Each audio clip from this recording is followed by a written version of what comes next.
তো first question যেটা আমরা দেখবো সেটা হচ্ছে মানব দেহের ক্ষুদ্রতম অস্থিটির নাম কি।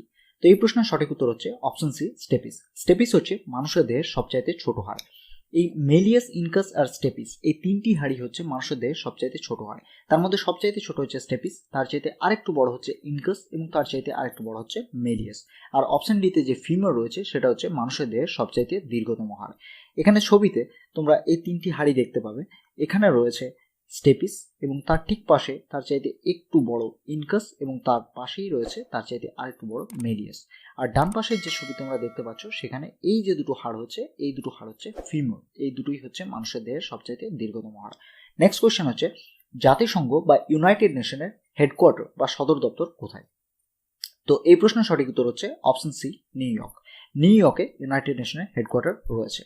আর ওয়াশিংটনে রয়েছে আইএমএফ বা ইন্টারন্যাশনাল মনিটারি ফান্ড এবং ওয়ার্ল্ড ব্যাংকের হেডকোয়ার্টার।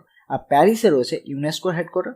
জেনেভাতে অনেকগুলো সংস্থার হেডকোয়ার্টার রয়েছে, যেমন WEF অর্থাৎ ওয়ার্ল্ড ইকোনমিক ফোরাম, WHO বা ওয়ার্ল্ড হেলথ অর্গানাইজেশন, WTO বা world trade organisation, red cross, ILO বা ইন্টারন্যাশনাল লেবার অর্গানাইজেশন, এমনি অনেকগুলো সংস্থার হেডকোয়ার্টার রয়েছে জেনেভাতে। নেক্সট কোয়েশ্চেন হচ্ছে নিম্নলিখিত কোনটি আগ্নেয় শিলার উদাহরণ। তো এই প্রশ্নের সঠিক উত্তর হচ্ছে অপশন ডি, গ্রানাইট। গ্রানাইট হচ্ছে আগ্নেয় শিলার উদাহরণ।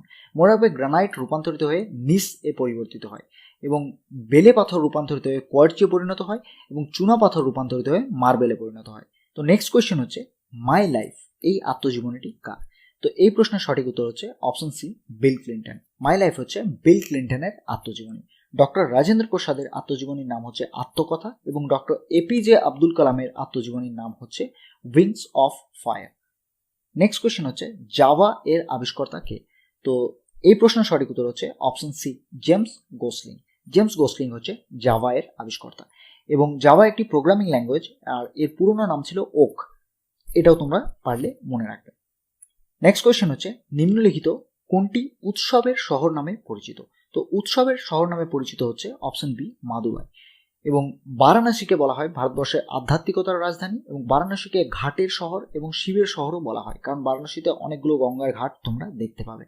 জয়পুরকে বলা হয় পিঙ্ক সিটি বা গোলাপি শহর এবং নাগপুরকে বলা হয় কমলা লেবুর শহর। এই তামিলনাড়ুর মাদুরাই শহরেই তোমরা মীনাক্ষী টেম্পল দেখতে পাবে। এই মীনাক্ষী টেম্পল কিন্তু পরীক্ষার জন্য ভীষণ গুরুত্বপূর্ণ, কারণ বারবার পরীক্ষায় এই প্রশ্ন করা হয় যে মীনাক্ষী টেম্পল কোথায় রয়েছে। নেক্সট কোয়েশ্চেন হচ্ছে প্রথম কোন ভারতীয় রাষ্ট্রপতি পদে থাকাকালীন মারা যান। তো এর সঠিক উত্তর হচ্ছে অপশন বি, জাকির হোসেন। জাকির হোসেন পদে থাকাকালীন মারা যান। রাজেন্দ্র প্রসাদ হচ্ছে ভারতবর্ষের প্রথম রাষ্ট্রপতি এবং পণ্ডিত জওহরলাল নেহরু হচ্ছেন ভারতবর্ষের প্রথম প্রধানমন্ত্রী। নেক্সট কোয়েশ্চেন হচ্ছে নিম্নলিখিত কে ভারতের শেক্সপিয়র নামে পরিচিত। তো এই প্রশ্নের সঠিক উত্তর হচ্ছে অপশন বি, কবি কালিদাস। কবি কালিদাস ভারতবর্ষের শেক্সপিয়র নামে পরিচিত। কবি কালিদাস মেঘদূত রচনা করেছিলেন এবং কবি তুলসীদাস রামচরিত মানস রচনা করেছিলেন। এই দুটো ফ্যাক্টও তোমরা অবভিয়াসলি মনে রাখবে। আর সাথে পারলে এটাও মনে রাখবে যে কবি তুলসীদাস হনুমান চাল্লিশাও রচনা করেছিলেন এবং বেদব্যাস আমাদের মহাভারত রচনা করেছিলেন। নেক্সট কোয়েশ্চেন হচ্ছে স্বর্ণ মন্দির অমৃতসর গুরুদ্বারাটি হলো ভারতবর্ষের সবচাইতে বড় না সবচেয়ে পুরনো, নাকি উভয়ই সঠিক, নাকি কোনোটিই নয়। তো এই প্রশ্নের সঠিক উত্তর হচ্ছে স্বর্ণ মন্দির অমৃতসর হচ্ছে ভারতবর্ষের সবচেয়ে বড় গুরুদ্বারা। তো এটাও তোমরা মনে রাখবে।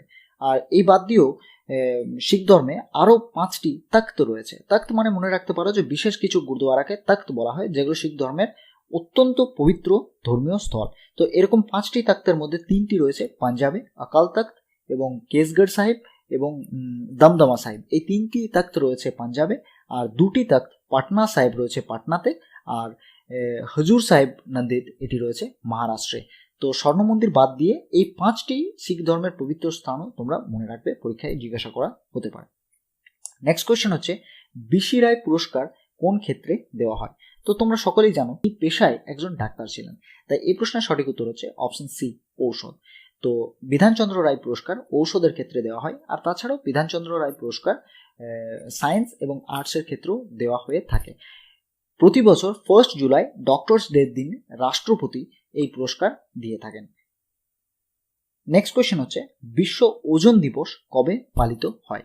তো এই প্রশ্নের সঠিক উত্তর হচ্ছে অপশন সি, 16ই সেপ্টেম্বর। 16ই সেপ্টেম্বর বিশ্ব ওজন দিবস পালিত হয়। এই ওজন মানে কিন্তু ওয়েট না, এই ওজন মানে হচ্ছে ওজন গ্যাস। এবং 5ই জুন বিশ্ব পরিবেশ দিবস পালন করা হয়, এটিও পরীক্ষার জন্য ভীষণ গুরুত্বপূর্ণ। নেক্সট কোয়েশ্চেন হচ্ছে তুঙ্গভদ্রা অভয়ারণ্য কোথায় অবস্থিত? তো অনেক সময় এই তুঙ্গভদ্রা অভয়ারণ্যকে শুধু ভদ্রা অভয়ারণ্য বলা হয়ে থাকে এবং এটি কর্ণাটকে অবস্থিত, এটা তোমরা মনে রাখবে। নেক্সট কোয়েশ্চেন হচ্ছে ইলেকট্রিক বাল্বের মধ্যে কোন গ্যাস থাকে? তো দেখো, বেসিক্যালি ইলেকট্রিক বাল্বের মধ্যে আর্গন গ্যাস দেখতে পাবে, কিন্তু যেহেতু এই ক্ষেত্রে আর্গন অপশনে নেই, তাই জন্য সঠিক উত্তর হয়ে যাবে নাইট্রোজেন। আর এই গ্যাস ব্যবহার করা হয় বাল্বের ফিলামেন্ট যাতে অনেকদিন পর্যন্ত ভালো থাকে, তাই জন্য এই গ্যাস ব্যবহার করা হয়। নেক্সট কোয়েশ্চেন হচ্ছে আকবরের সাম্রাজ্য মোট কটি সুবায় বিভক্ত ছিল? তো আকবরের সাম্রাজ্য মোট 12টি সুবায় বিভক্ত ছিল, কিন্তু কিছু কিছু ক্ষেত্রে তোমরা অপশনে 12 না পেয়ে 15 পেতে পারো, তো সেই ক্ষেত্রে সঠিক উত্তর হয়ে যাবে 15। তার কারণ হচ্ছে শেষের দিকে আকবরের মৃত্যুর সময় এই সংখ্যাটা এসে দাঁড়িয়েছিল 15টি, এবং শাহজাহানের সময় মুঘল সাম্রাজ্য মোট 19টি সুবায় বিভক্ত ছিল, আর ঔরঙ্গজেবের সময় মোট 21টি সুবায় মুঘল সাম্রাজ্য বিভক্ত ছিল। তো নেক্সট কোয়েশ্চেন হচ্ছে আমজেদ আলী খাঁ ইনি কোন যন্ত্রসঙ্গীতের সাথে যুক্ত ছিলেন? তো এর সঠিক উত্তর হয়ে যাবে সরোদ। আমজেদ আলী খাঁ সরোদ বাদ্যযন্ত্রের সাথে যুক্ত ছিলেন। সেতারের সাথে যুক্ত ছিলেন পণ্ডিত রবিশঙ্কর, বেলায়েত খাঁ এনারা। বেহালার সাথে যুক্ত ছিলেন টি.এন. কৃষ্ণন, জুবিন মেহতা এনারা।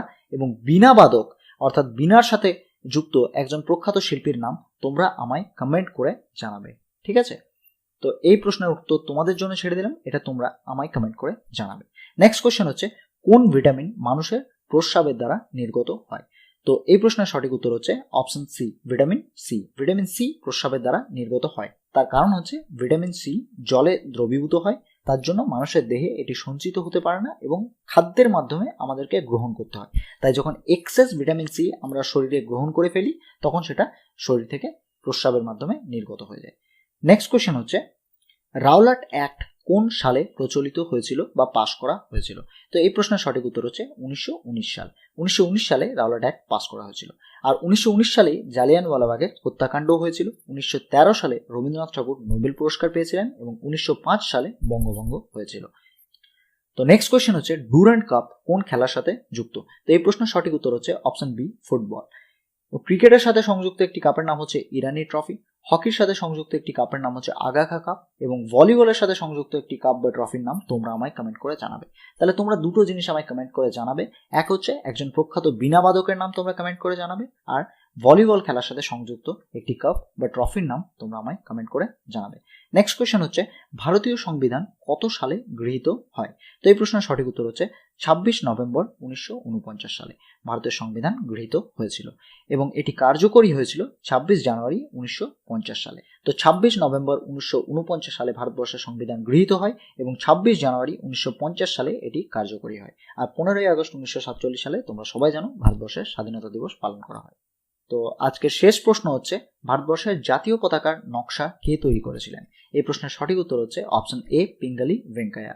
ইনি ভারতবর্ষের জাতীয় পতাকার নকশা তৈরি করেছিলেন এবং 22 জুলাই 1947 সালে পণ্ডিত জওহরলাল নেহরু ভারতবর্ষের জাতীয় পতাকাটি পার্লামেন্টে তখনকার কনস্টিটিউয়েন্ট অ্যাসেম্বলিতে পেশ করেছিলেন এবং 21 নভেম্বর 1947 সালে ভারতবর্ষের প্রথম পোস্টাল স্ট্যাম্পে ভারতের জাতীয় পতাকার ছবি ব্যবহার করা হয় এবং এটি ভারতবর্ষের প্রথম পোস্টাল স্ট্যাম্প ছিল। তো আশা করি ভিডিওটা ইনফরমেটিভ ছিল, এখান থেকে তোমরা কিছু শিখতে পেরেছো, তোমাদের ভালো লেগেছে। যদি তোমাদের ভালো লেগে থাকে তাহলে ভিডিওটা লাইক করো, কমেন্ট করো, শেয়ার করো, আর অবভিয়াসলি এরকম আরও অনেক ইনফরমেটিভ ভিডিও পেতে ডিজি গাইডেন্স সাবস্ক্রাইব করে বেল আইকন প্রেস করো। Thank you.